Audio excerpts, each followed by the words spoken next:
the snappy title, talking of snapping away, of our panel is Influencing and Navigating the Culture of Football and the Impact on the Women's Game. It's supported by the Premier League. Thank you very much to them. Now, to make sure this doesn't become heavy and dry, we're going to split it into tactics, teamwork, culture. See what we might do a bit of training. But first of all, just as an introduction, Jackie very kindly, said my name. I have presented WSL on BT Sport for a number of seasons, but also I presented the Euros from the Netherlands, the time when we didn't win it. But it was really interesting, and I loved it. I had such a good experience, and that was for Channel 4, and obviously the figures for not just the television figures, but we are here at the place that hosted a record crowd of 87,192 for that European Championship final, and not one little bit of bad behaviour, which is shouldn't be extraordinary, should be what we're all aiming for. That will play into our conversation about culture. But in terms of what everyone brings to the table, so Rebecca here, Director of Football Administration and Governance for Tottenham Hotspur, good win for the women last night, by the way. What do you think is the relevant experience that you have had, and indeed the things that you would look back on and go, God, do you know what, that could have been made an awful lot easier, and the differences that you're going to make going forward? Yes. Big question, just to warn you. not one I've rehearsed for.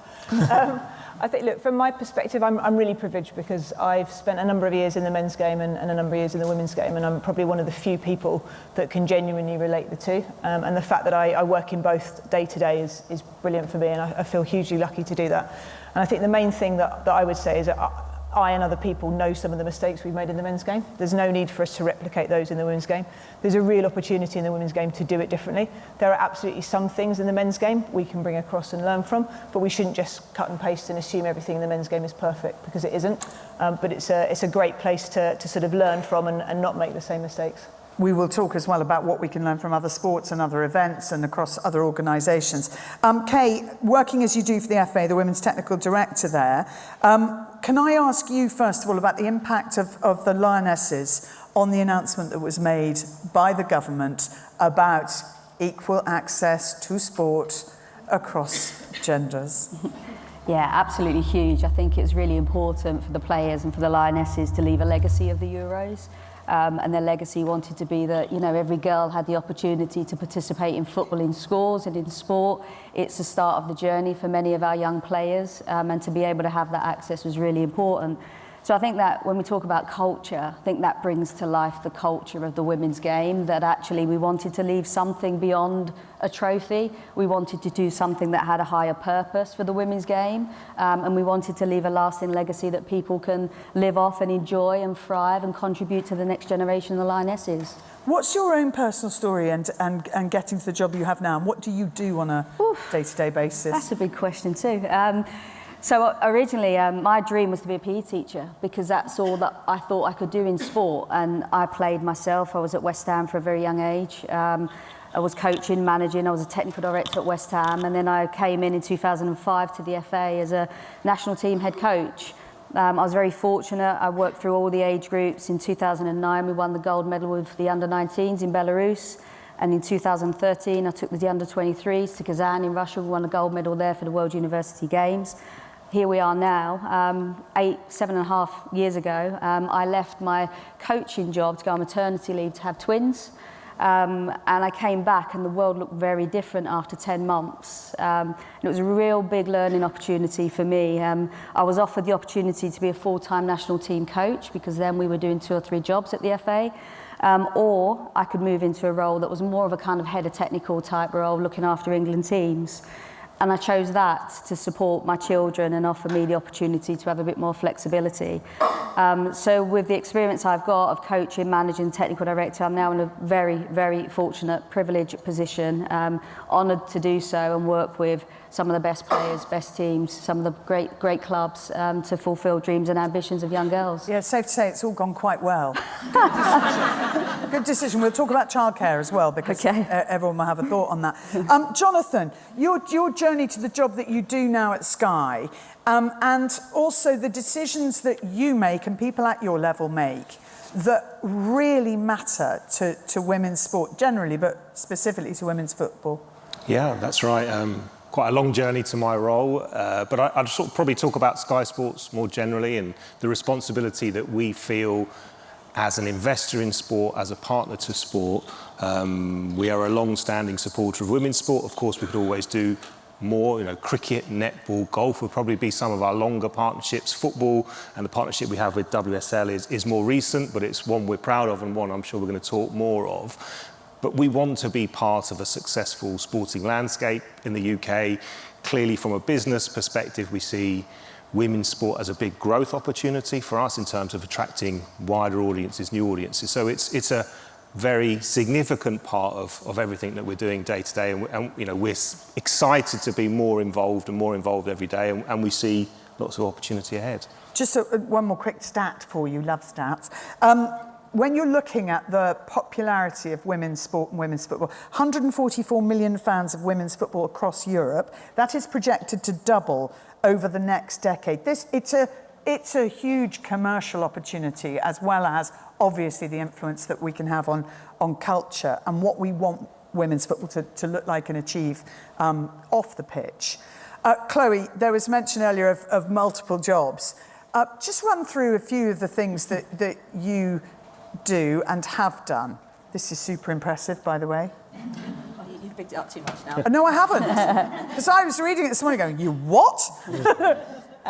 So I initially started out quite an academic kid, loved going to school, and I wanted to be a lawyer from quite a young age. And I was kind of inspired a little bit by the film Erin Brockovich, which you guys may not have seen. And obviously it's Julia Roberts, and she's kind of fighting this big corporation. And I think at the time I probably had a little crush on her as well. So, obviously, yeah. I mean, she's an absolute powerhouse. So yeah, I wanted to pursue a career in law, and then went on to study law at the University of Leeds for 3 years, came back, did my law sort of conversion course, and then went in to be a trainee lawyer.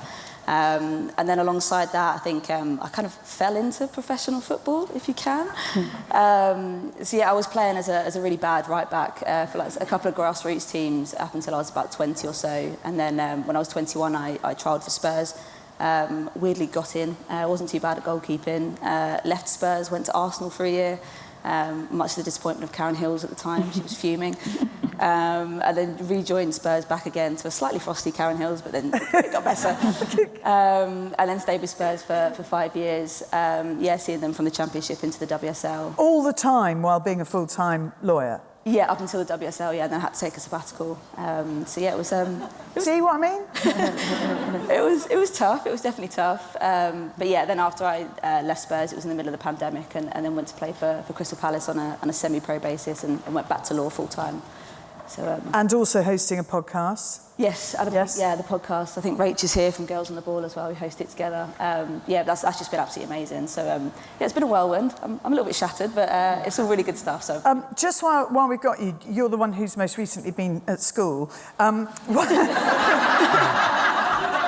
youngest on the panel is another way of saying it, but in terms of school, I wanted to know that this announcement and the investment that is going to be made into school sports, and therefore the opportunity that girls will get to play football. What was it like at your school? Oh, it was, it was a completely different landscape. I mean, when we knew that we had a PE lesson, we'd be going straight into playing rounders or netball, which some of us enjoyed and some of us didn't, and then we'd see the boys get changed and then go out to, play rugby or cricket or some of the more, what you would necessarily class as the masculine sports. And I think that also, it created this massive gender divide. I think there were also boys who wanted to play some of the more feminine sports, if that's what it was at the time. Mm-hmm. And I think the impact of now what's happened, that big change, the big investment has been huge. And it's amazing to see sort of the Lionesses using the platforms they have. I mean, we saw it quite recently with Marcus Rashford and using his platform in terms of the free school meals. Gary Lineker obviously stepping up very recently in terms of some of the immigration issues. So, for the Lionesses, as incredible powerhouse women who have just come off the back of casually possibly just winning a Euros to then instill and inspire change like that is unreal. And that then feeds into what we want the culture of women's football to be. Is it practical to expect our top level, and across all the clubs actually, but is it practical to expect professional sportswomen to also lead the charge for political change? And is that something we can sustain? And how do you feel about it? I think, look, mixing sport and politics is always difficult, but I think we've got some really strong, powerful, positive role models, and they've got a great platform to use for positivity. And I tend to see the stuff that's gone in the schools as it's not political. That's it's life. It's common sense. Common sense, absolutely. And so I'm always wary about mixing sport and politics, but a lot of the good that we can all do isn't about politics. It's about just improving life for everybody. You mentioned earlier, Rebecca, about what we learned from the men's game that one would want to avoid and what you know works. What would your sort of 3 key areas be of do this, don't do this? Yeah, so I think that probably the don't do is probably easier in some ways, and I think the whole culture, and you mentioned culture, the whole culture around going to a match, and any of us that have been to women's matches and men's matches, the contrast is huge, and we need to maintain that to a degree, because I don't think any of us want to go to a women's football match and experience some of the things that happens at men's football match. So I think from a cultural perspective, we have to protect that match day experience in a different way. Right, can I just drill down on that a bit? Does that mean absolute crackdown on any offensive language? And I don't just mean if one can categorise it as homophobic or racist or anti-Semitic, language generally. Yeah. So, and for me, discrimination... And I mean swearing, therefore, and keeping it family-friendly. Yeah, and I think discrimination, generally. I don't think we want abuse and discrimination anywhere, and we unfortunately have that in a lot of matchday experiences in men's football. And anything we can do for that not to become part of going to a women's football match, we absolutely need to do. And we need to work out the best way to do it, but it's important that we try and protect that, absolutely. Kay, again, from I didn't go 3, but you don't need to do 3. That was the most important one. Kay, what do you think about that, about how you let women's football grow to something that it has? Obviously, we all understand, everyone in this room knows the potential reach that women's football has. And sometimes I think that's a bit scary, because for reasons that have already been pointed out, there are elements of men's football that you really wouldn't want to replicate. But do you look at other sports? Do you look at rugby league, for example, the success of an integrated rugby league World Cup? Do you look at the 100? Do you take lessons from elsewhere that you can feed into what you want women's football to be? Absolutely. I think one of the real keys to our success over the summer, but obviously over the past couple of years, is that we've looked at what the needs of female footballers are. And that's a slight different nuance on what do we take from the men's game. So, you're not going to talk about female athlete health and breast screening and menstrual cycle from the men's game, but there are fundamental differences that we need to adopt in women's football across the board to help people. Do we ever talk about menopause for staff? There's fundamental aspects in the women's game for players and staff that I think need to be addressed. And I think they're some of the things that we've tackled over the last kind of 12, 18 months that's made an impact on players and staff, supporting some of our better players.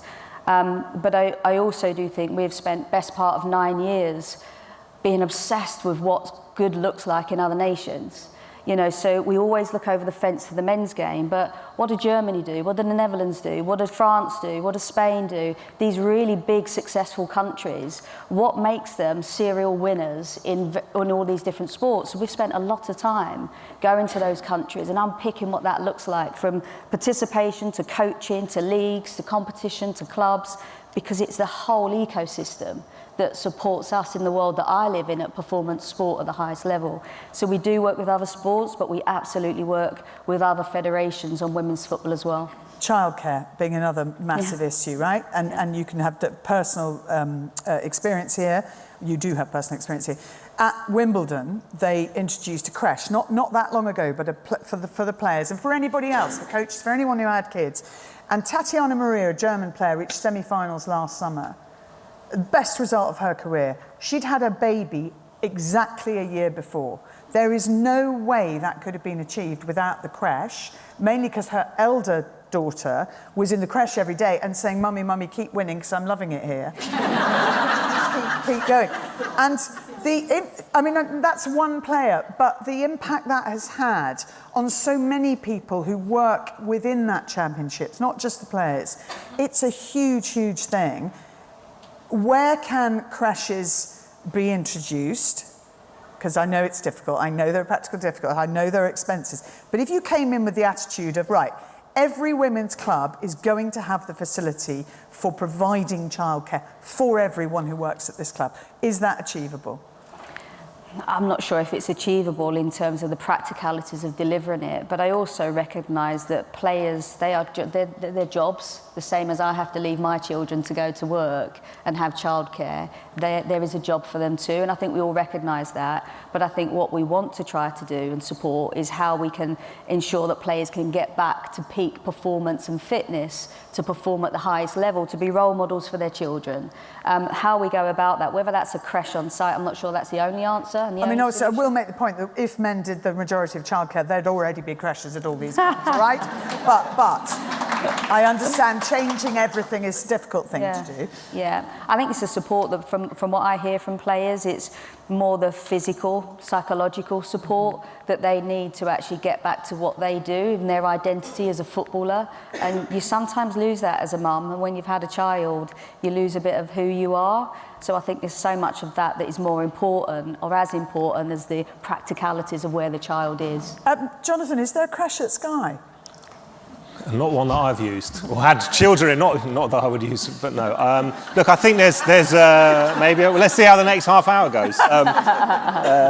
But there's a lot more support around Sky and facilities. We're slightly out of town, so we understand the commitment that people are making to come to work, and lots of support about making the whole culture more inclusive, where that's more understanding about different challenges around transitioning to parenthood, so that would be part of that. But I think still there's a corporate balance to how Sky probably thinks about some of these things, but directionally things are definitely headed away from where they have been. In terms of the production costs of football, it's not as expensive as golf, because obviously it doesn't cover as wide an area. Horse racing, same thing, Cheltenham Festival at the moment, massively expensive, big area. Football is relatively contained, but also benefits hugely from extra cameras because of replay angles and because of, you don't get one wobbly camera in the wind, which we've watched a lot of women's football on that in years gone by. What's been the investment, do you know, in the coverage of the women's game?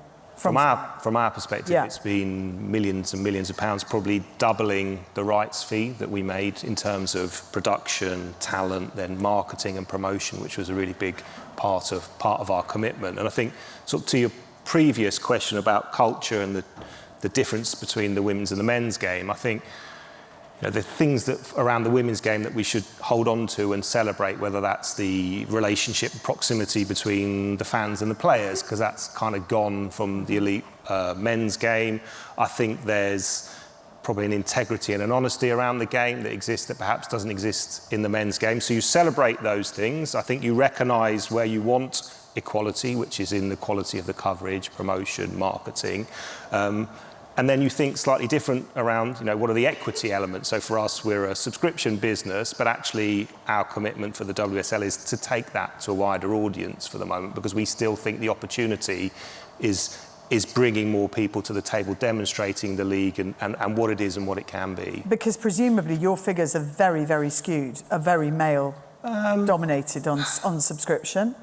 Generally, Sky Sports figures probably about 70-30 male, female. Some sports will differ. So tennis that we've shown in the past, 50-50. WSL is probably about 65-35. So it's growing in terms of the proportion of women that are watching. The interesting thing as well I talked about that number of fans and what it's projected to do across Europe. The other interesting thing is almost 1 in 3 are new to football. So they're not transferring men's game to women's game. We all know this anecdotally, but when the stats are there and they back it up, it means whole new audience. Absolutely, yeah. Yeah, well, when you talk about, we know what the demographics of the population are. So when we talk about having a viewing audience of 70-30, it's quite clear where the headroom opportunity is. So that becomes a business opportunity for us. also how important to make sure that you've got top-class female pundits across both men's and women's football, and you do that and do it extremely well. Yeah, very important. And there's some of the team here from Sky and the work that they've done around, what's strategically important for us. It's, the accessibility is what I talked about, but there's the credibility as well. You've got to have excellence, you've got to have expertise, you've got to challenge the game as well as celebrating it, and that's really important. And I certainly know from a broadcasting point of view, Jackie will, and anybody else who's presented, if you don't have the backup of good production, you can't half look a bit crap very quickly. You need it to be sharp. You need everybody knowing what they're doing. When you lead into a bit of analysis, you need it to be there. And the interesting thing for me about women's football and television coverage and screens at grounds, which I think could improve hugely, you could run in replays at women's football matches without fear of a riot. And therefore, should that be, and they do it rugby league, and obviously they do it cricket and other sports, and that's going back to the point of learning from other major sports. Women's football can do stuff that men's football just doesn't or can't. Doesn't yet. Can't yet. I think that's very fair. And that's why you don't take a one-size-fits-all to it, and you think about what are the opportunities and how can we treat this audience in a slightly more grown-up way. Chloe, from a player's point of view, the things that you would like to see, I know lots of improvements are being made and they're being made very fast, but what you still think needs to be done to get the best level of performance and indeed the lowest level of issues, both physical injuries and indeed mental health issues? I think a lot of it is to do with the research. I know we sort of keep talking about the fact there's not enough information out there, and I know sort of that is starting to take place and change, because obviously we've seen an endemic of ACLs and MCL injuries, and it affects the competitiveness of the competition when you've got big players like Mead and Miedemar who aren't able to play, because those are the stars that people want to see. I mean, if we had Sam Kerr taken out with another injury, that would just completely affect potentially the results and how the WSL plays out. So absolutely research into injuries and like you said, the differences between female and male bodies. And we were talking just then a little bit about periods, maternity leave, menopause, pre-menopause, things like that, which all are going to affect us, but I don't think a lot of female athletes really have a lot of information about. In my career, I've never sat down with any of my clubs really and had someone come in and say, this is what to look out for, this is what to do. But now I think we are starting to see, because the information is starting to be there, there's platforms like Fitter Woman and other platforms that we kind of use to input data into to say, oh, we're on our period today, and therefore we have a lighter session or a lighter loaded session. But I do feel sorry for the coaching staff. It's very hard to juggle a squad of 22 female players who are all on different cycles at different times, who might be thinking about family planning or who might be going through an early menopause or things like that. So research is definitely key. I think another one for me from a player perspective and the transition that I'm starting to see now with a lot of the younger players, because I'm very old now in terms of... No, you're really not. We've already established that. In terms of a player perspective, I'm very old. And, a lot of the girls that I was training with last year were 17, 18 years old, and, their parents were driving them to sessions. That's how young they are. And they hadn't even done a driving test. It was crazy. But they were coming to the sessions, and a lot of them were in their kind of, GCSEs or A-level era, and a lot of them were not attending lessons or thinking that that wasn't something that they should be doing. They should be focusing on the WSL, putting everything into that. So I think information about education for the youngsters, and also what that looks like going forwards in a post-career, post-paying career scenario, because the longevity of these careers are very short, and you're still left with a lot of time. That's a really interesting point. It's something I brought up with the RFL, the Rugby League, saying you're at the very beginning of a journey towards women's rugby league becoming professional. What do you want professionalism to look like? Because it might not be what you have for the men. It might not just be training, playing, getting injured, recovering, training, playing, blah, blah, blah, repeat. It might be more than that. And actually, given you had a flourishing career alongside your playing career, when you then became full-time professional, did you want more challenging your brain? Did you want more support? And do you think clubs might look at that? I think it was a very transitional time for women's football. I think it was the first year that we've really gone from it being the WSL 1, WSL 2 into WSL and then Championship. And I think a lot of the clubs at that time were kind of figuring out what professionalism looked like, what a full-time schedule looked like. Obviously, I think me and Rebecca sort of go a little bit back. We had some very interesting discussions in boardrooms at Spurs. But around this time, I mean, you know, in terms of the kind of education that some of the players were getting, I feel quite fortunate that actually I had my legal career to fall back on after training. But, you know, we're seeing a completely different scenario now where these youngsters are literally just getting their GCSEs and A-levels and going straight into a playing career. And then an ACL happens and they drop out, or you get to the end of your career at maybe 28, 30, 35 if you have a long career, and then you don't really know what's next. But I think there is a shift really in some clubs. I know at Palace and there's a few other clubs that are kind of looking into transition plans for players coming towards the end of their career. So how can we look at models in which they incorporate both the training schedule, the match schedule, and also maybe doing a placement in-house in the commercial team or the marketing team to get them ready, because you've got to utilise the skills and the assets of these players. They're amazing athletes, but they're not just athletes. Yep. They're incredibly smart, incredibly intelligent women in their own right. I mean, a lot of the girls I played with before had full-time careers, paramedics, doctors, teachers, loads of things. So I just think you need to start maximising and utilising that skill set, because, yeah, these women are amazing. Yeah, dual careers is absolutely one area that we want to do it differently in women's game than men's game. What we do in the men's game is great, but it does not prepare those boys to go out and have a second career, because it's so focused on football. And it gives them education, it gives them opportunities, but not in the way that women need it. Because ultimately, even if you're a really successful female player, in all likelihood you're going to need a second career. And that's a totally different approach than we have in the men's game. And we absolutely do not want to replicate what we've got in the men's game and the women's game. I actually think bringing the dual career as well to reality, what that looks like. So we've got under-17s that are currently playing in Croatia around 2 of the Euros. If they get through to the finals, some of those players will study 10 GCSE exams whilst in a tournament, which is phenomenal. Now, sometimes people say dual career is actually making sure you fit it all in. That's not the reality. Dual career is actually trying to work with elite athletes to ensure that you elongate their education and their performance demands to try and get to a healthy outcome. Something we're trying to do around players and obviously supporting clubs is this drive of performance lifestyle, and it's quite new to football actually. This is around career development, it's around transitions. Every player will transition from age group to age group, in and out of age group, from work, from education, changing clubs.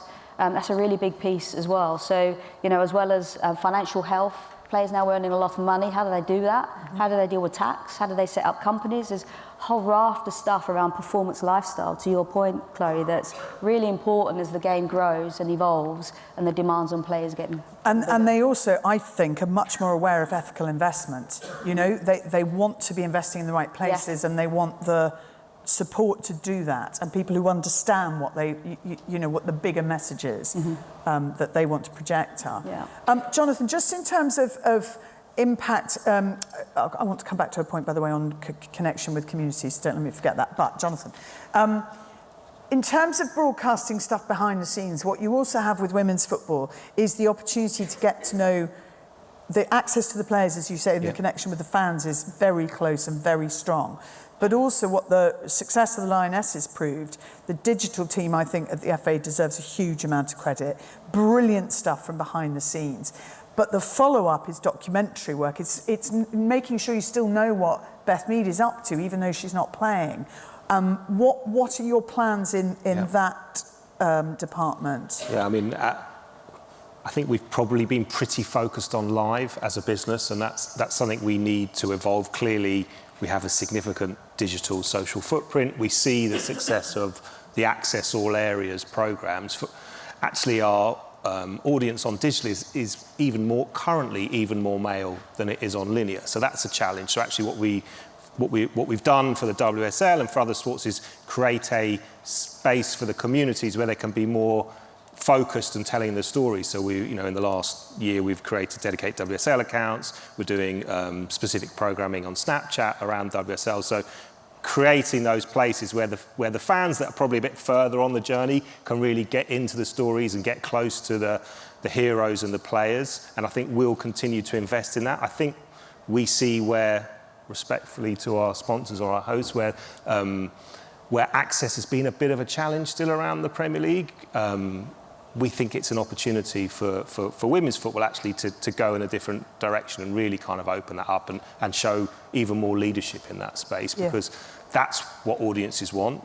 We're told that's what audiences want. So not sure why we don't kind of serve that. The people that are watching on the telly are the same people that will go to the grounds. There are the fans. So I think there's a real opportunity, and that's something that we want to get more into. I want to get to questions from you, okay, which is going to happen in a couple of minutes, so be ready to put your hands in the air. It's going to happen super fast.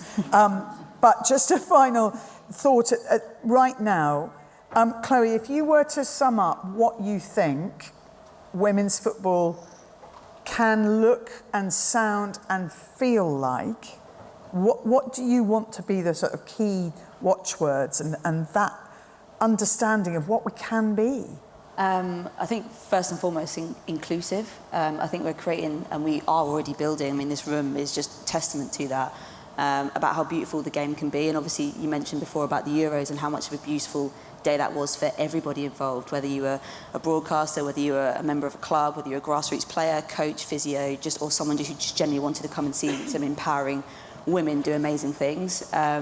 So I think, inclusive first and foremost, because I think we do always look at the next generation of players coming through, but also women's football at the top end. I mean, as a coach, I've seen so many more of sort of an older generation who want to get back into football, who saw a little bit of the FA ban, who now want to kind of utilise this experience and, you know, grow and meet new people and have a healthier lifestyle or whatever it is. So I think, inclusive is definitely up there for me. And also I think we do need to take away the positives from the men's game, 100%. There's definitely a good template there, but I think we are a different culture, and I think women's football, we need to actually appreciate the differences that we have with the men's game, because at the context, the background, the history of where we've all come from, our journeys, the discrimination, the sexism, the homophobia that's been experienced, it's we need to utilise those experiences and build something away from that.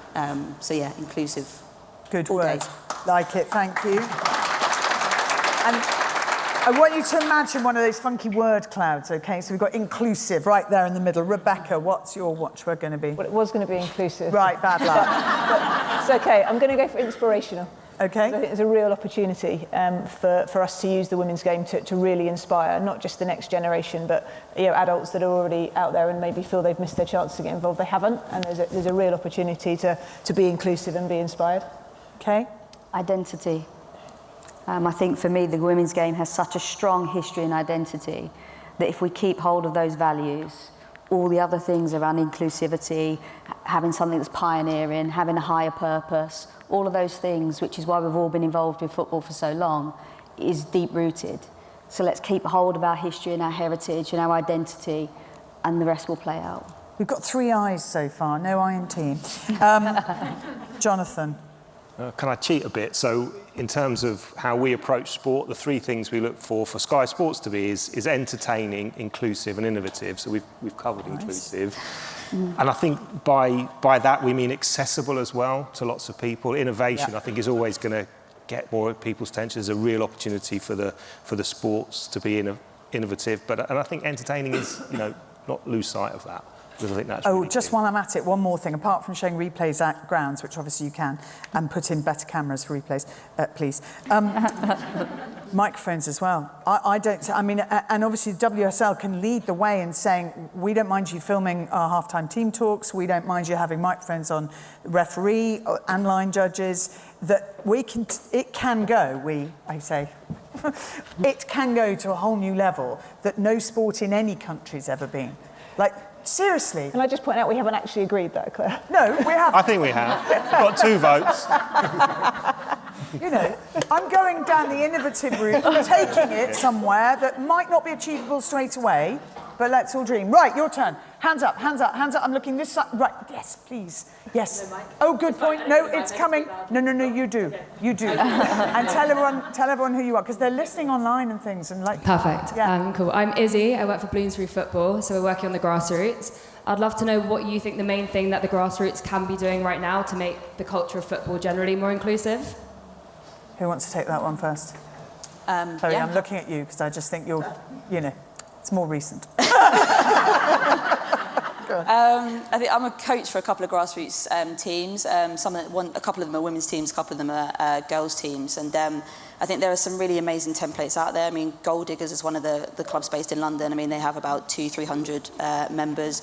really inclusive space, done massive amounts of work, I think, off the back of, you know, the kind of attention that the D&I setting was getting a couple of years back, after, you know, Black Lives Matter, but also that really encouraged discussions in other areas, so LGBTQ plus inclusivity, and making sure that actually we continue to be a very LGBTQ plus inclusive space, but also we have to look at, you know, race as well. It is about this, I know we use it as a buzzword a little bit about intersectionality, but actually how do we encourage more Black, Asian, disabled players into football? How do we create a culture where actually the coaches are being given the right language, the right toolkit to use? I think when I was doing my level 1 on the FA coaching course, and it was an online session that just come about, and one of the things for me was that, you know, as a coach at a foundation level, you weren't taught things about how to, you know, the differences in coaching girls and boys, or what to do if actually one of the girls comes to you and says, oh, I'm on my period, what do I do? If you're a male coach, or, oh gosh, sorry.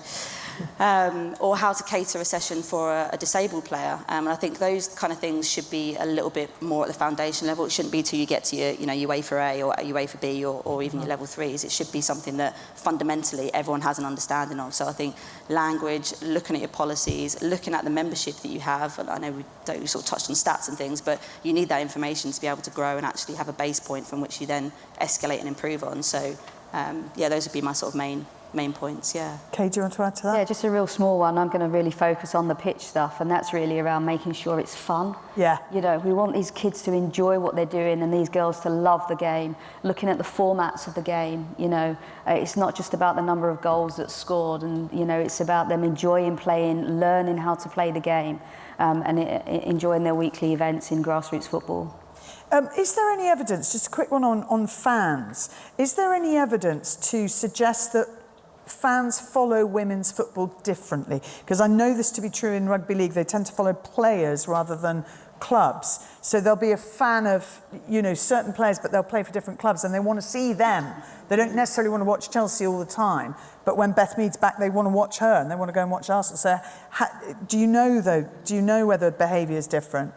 Personally, no, that's not my area, but my assumption of that, and knowing a lot of people that are in and around and watching the games, is they do connect with the individual and they want to go and follow people and players. And I do think that's the way of the world now too, in terms of how young people are attracted to kind of like sports people. So for sure, I think there's people now watching women's football that might not necessarily be a fan of that club, but they want to see this player. Yeah. And I think that's something that we're seeing. And therefore it'd be really interesting to look at opportunities for giving ticket bundles that are not just one club, you know, that you actually approach it slightly differently and say, well, and also means obviously those big matches at big stadiums, at the main stadium, sell out as they have. They've been doing extremely well, but still scope for improvement. Are there more plans? Obviously your stadium's terrific.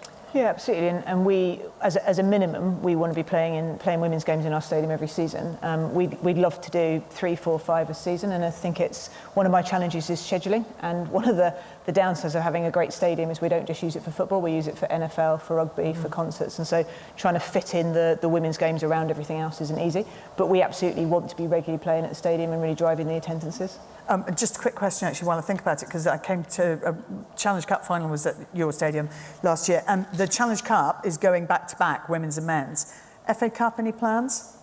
No, I can't answer that. No, not my area. I know. I just thought, why not? Quoted, unquote. Yes, down in front of me, a microphone coming. Thank you all so much. My name is Carmini Chanrai. I am the Equity and Inclusion Director at Brentford Football Club.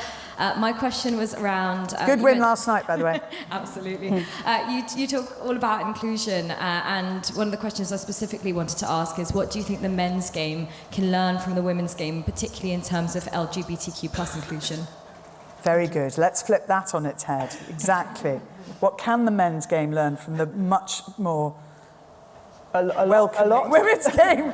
An awful lot. I think it's really clear for everyone to see that the men's game can learn a huge amount in terms of that area, and I think how we translate that is the challenge, but it's really clear that the women's game is setting a really good template for that, and it's something that we need to try and bring across the men's game. But one of the things I've learned working in the men's game for a long time is it's quite hard to undo where we've got to. It's taken many years to get to this place, and trying to undo it is difficult. But the thing that we can all do is be ambassadors and be role models and actually show the men the way forward. Can I just ask you a quick question about Brentford? Where are you with the women's team at the moment? We're on a journey, I Yes. would say. So I should also preface I'm quite new to the club, but I know that we are investing a lot more in our women's team, and particularly with the work I do. You know, you talked about education around things like periods and endometriosis. I think that's very much in our forefront. So what we can't necessarily do on the pitch, we're trying to provide a holistic level of support to them. Very, very lovely club to go and watch, actually. Nice feel at Brentford. So, good. Hey, we'll all be there. Next question. Yes, right in the middle here. Can we get a microphone down here? Keep your hand in the air. Keep your hand in the air. It's coming. Hi, thanks. My name's India. I'm a women's sport lead at We're Fearless. Thanks so much for all the amazing discussion so far. I've just got a question around other women's sports, and which do you think women's football could learn from in terms of how they've navigated their culture? Are there any that stand out? I'll start on that, if that's all right, because obviously I do lots of other sports.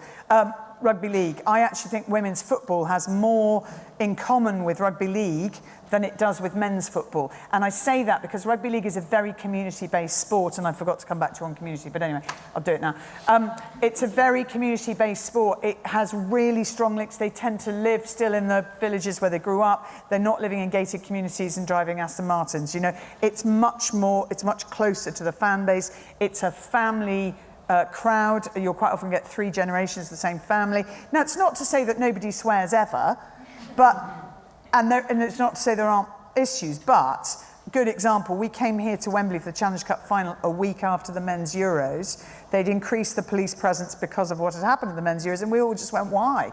You don't need to. These fans might drink their body weight in beer, but they won't have a fight afterwards. They just don't. The atmosphere is very different, and also the showing of replays on the pitch, all of those things. Like, people are capable of watching sport without having a fight. You know, there should be. And I think also the 100. I think the 100 has been phenomenally successful.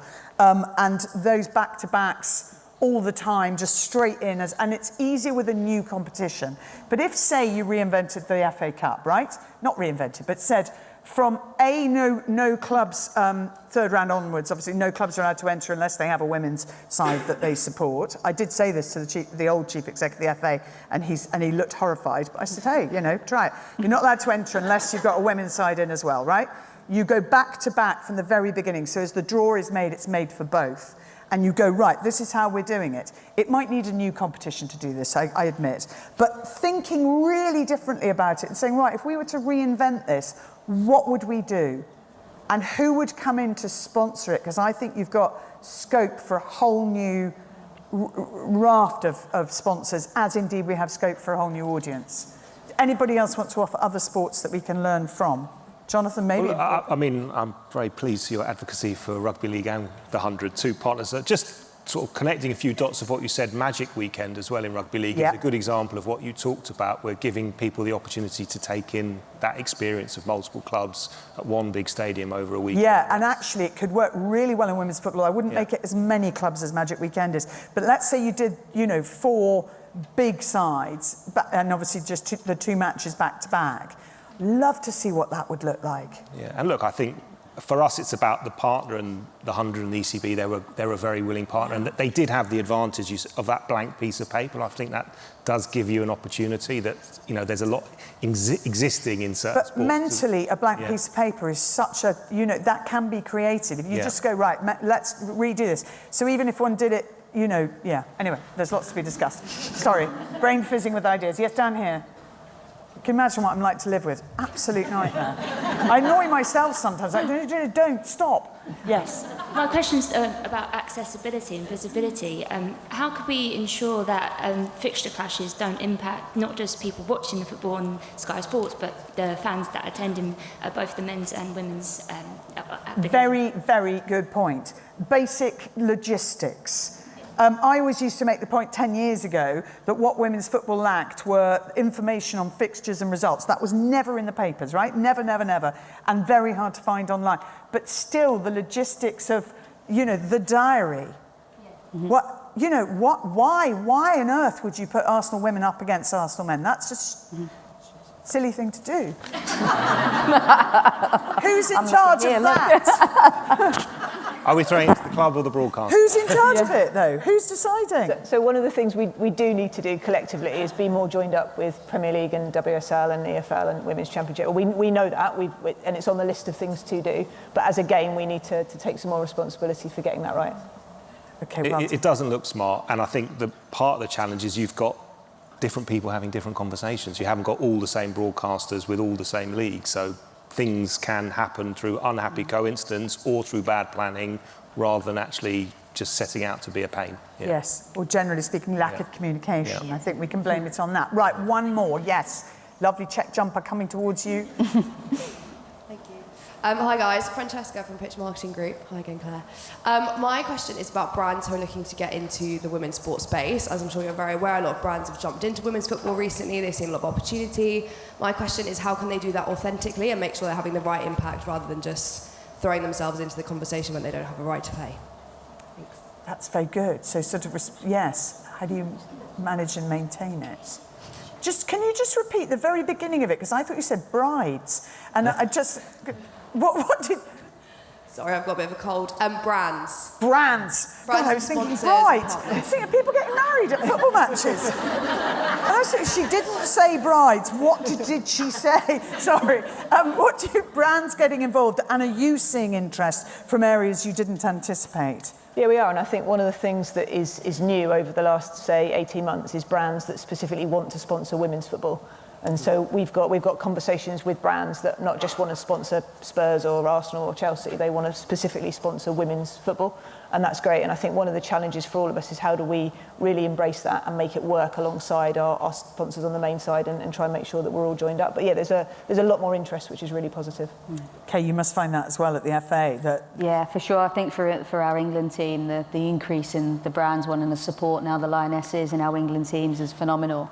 And I think exactly as Rebecca said, there's a real appetite and keenness to specifically support the women's side. And I think that's great because that also gives us a platform too to do the right things by the female game. Speaking of which, Jonathan, it'd be lovely, wouldn't it, to move away from the reliance on bookmakers, advertising. I'm surprised that more brands haven't come forward quicker around women's sport, and that is catching up, and we do see that people come in with specific briefs around sport. And I think the really important thing is making sure that they're committing to activate around the investment rather than just saying, you know, we want to put our brand close to this sport.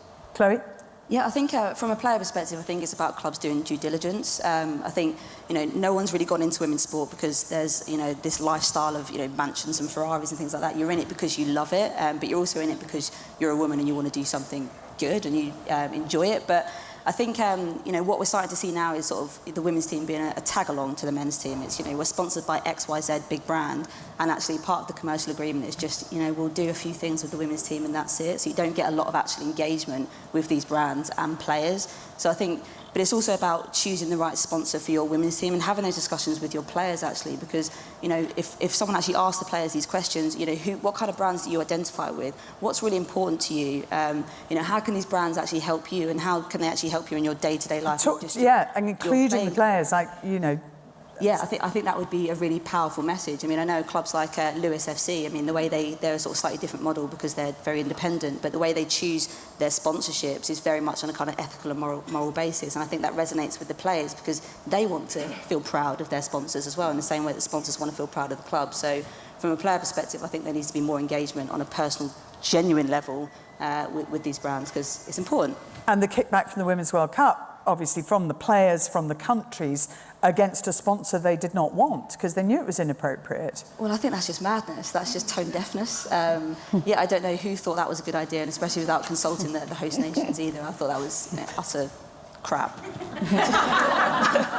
So did they.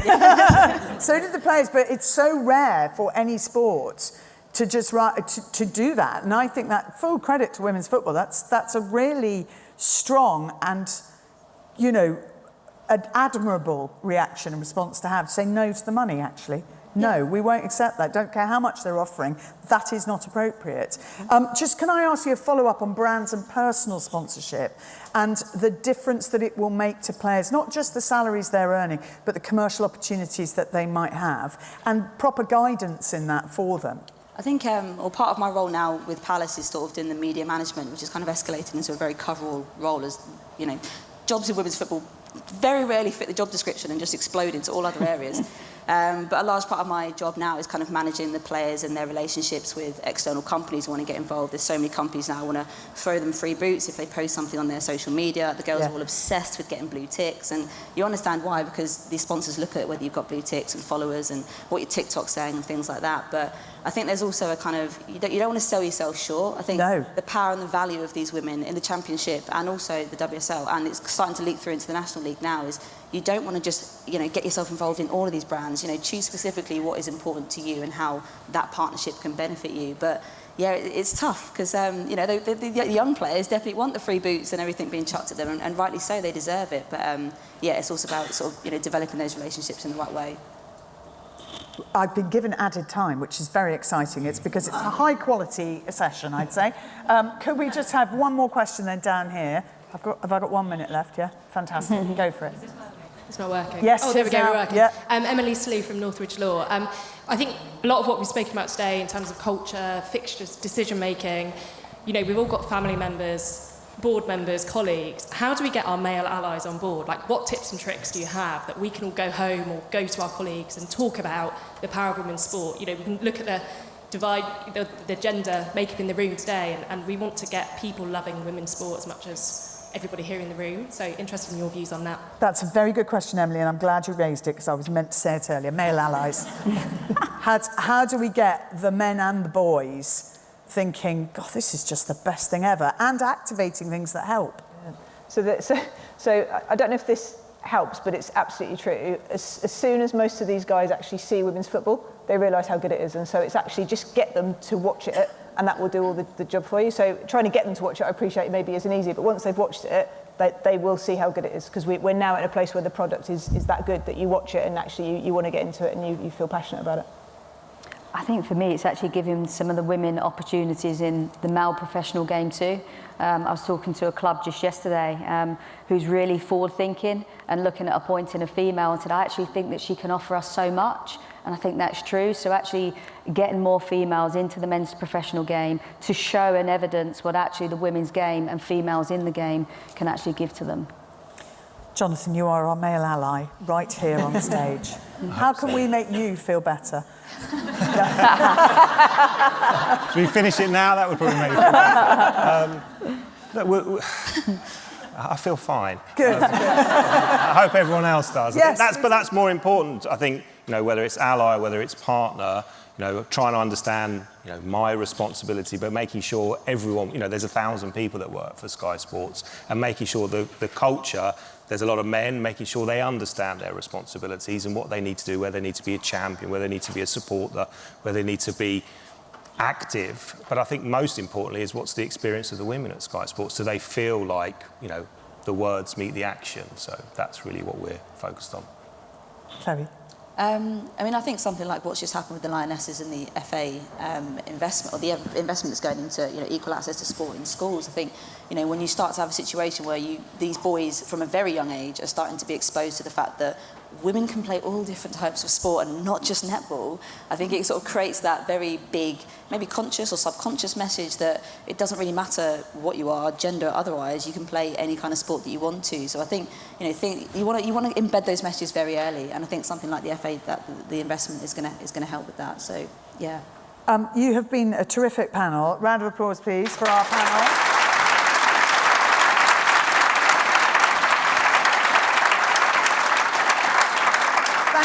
Thank you as an audience for your questions, but also your energy, your attentiveness. When you walk into a room and you know everybody, A, wants to be here, B, wants to learn, C, wants to go away and put into action some of the stuff, and also that your heads are full of ideas, where you can go with this next. The next 5 years is exciting, but my God, you fast forward 10 years, and what you think women's football could be, what it could look like, how it could lead the way for all other sports in this country, including men's football, but, you know, all other major events. It's so exciting. So to go back to the watchwords from today, inclusive, inspirational, the identity of women's football, making it accessible and innovative, that's how we foresee the future of it. That's what we want you to go away with. And just one final time to the multi-talented Chloe Morgan, to Jonathan Licht, who is an ally, not just an ally, a champion of women's football, to Kay Cossington, who's doing so much good work at FIFA and basically was responsible for all the success of England women, and to Rebecca Caplehorn, who's leading the way at Tottenham Hotspur. Thank you very, very much.